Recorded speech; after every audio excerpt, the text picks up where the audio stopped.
Halo anak-anak, selamat datang di video pembelajaran bersama Bu Rosa.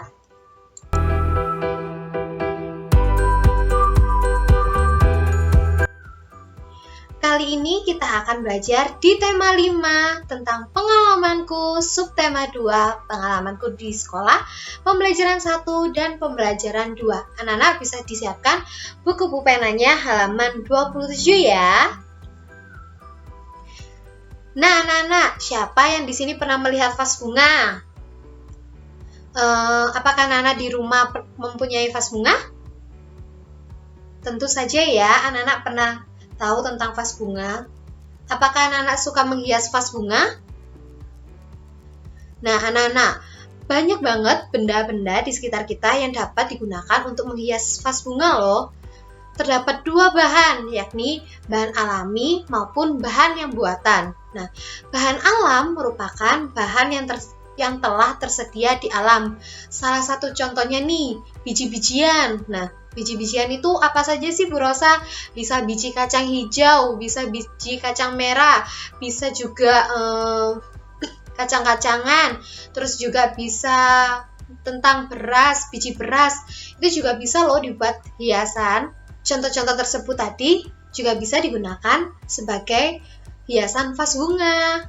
Nah, tadi kan sudah menyebutkan nih dari bahan alam. Jika dari bahan buatan apa saja ya? Nah, bahan buatan biasanya terbuat dari cat. Kemudian,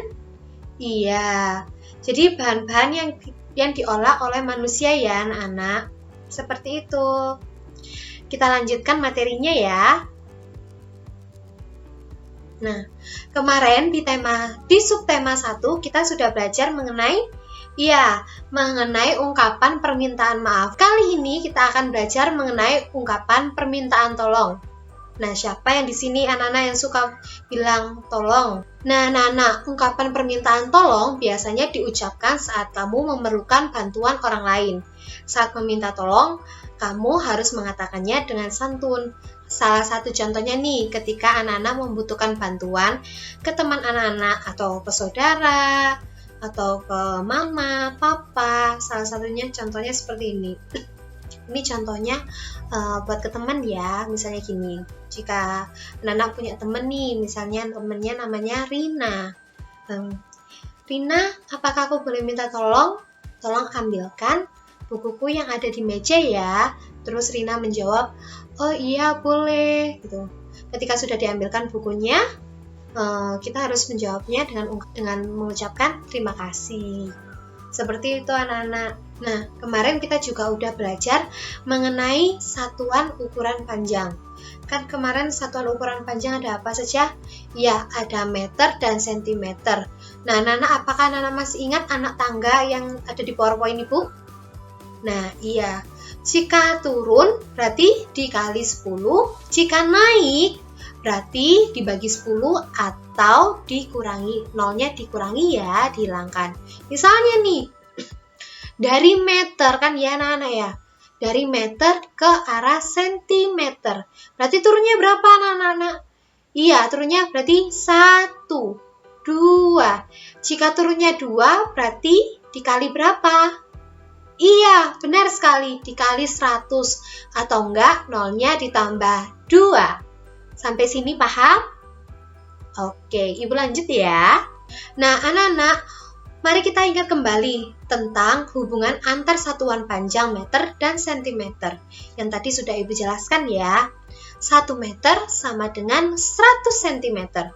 Berdasarkan hubungan tersebut, kita dapat mengubah satuan berikut. Coba diperhatikan. Contohnya nih, panjang tali sama dengan 100 meter. Jika dirubah menjadi meter, berarti 100 cm sama dengan 1 meter.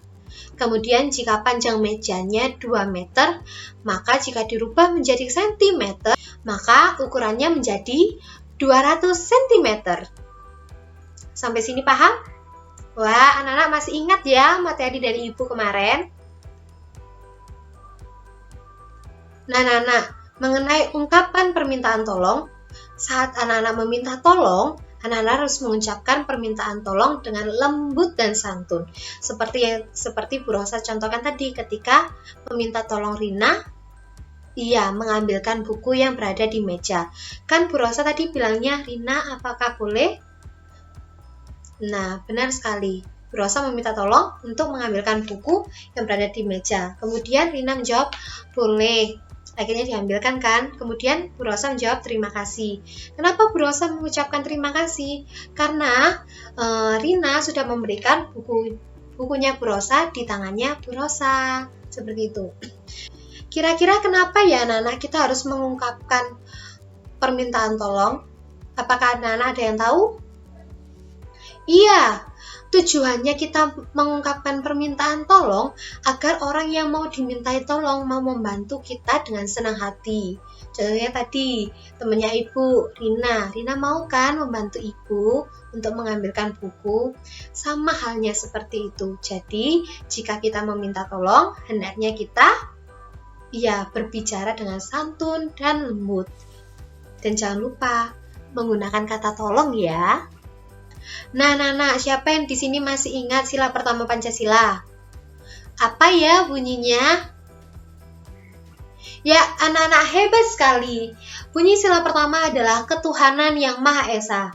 Nah, pengamalan sila pertama Pancasila di sekolah memiliki tujuan nih anak-anak. Ada 3 tujuan. Yang pertama, memohon kepada Tuhan agar setiap kegiatan di sekolah dapat terlaksana dengan baik. Seperti yang kita lakukan di setiap pagi hari ya, Nana, kita melakukan doa Zoom bersama ya. Nah, kita mendengarkan firman Tuhan, kita berdoa agar kegiatan pembelajaran kita pada hari ini dapat berjalan dengan lancar. Kemudian yang kedua, mengembangkan sikap saling menghormati kepada teman dalam menjalankan ibadah sesuai dengan ajaran agamanya. Kemudian yang ketiga, membina kerukunan dengan teman walaupun berbeda agama. Jadi anak-anak harus rukun ya, tidak boleh tuh aku cuma mau berteman sama agamanya Katolik saja, aku cuma mau berteman yang sama agamanya Kristen saja, nggak boleh ya. Kita harus rukun, kita harus mau berteman dengan siapa saja. Ya anak-anak ya. Nah anak-anak, hari ini kita sudah belajar mengenai apa saja?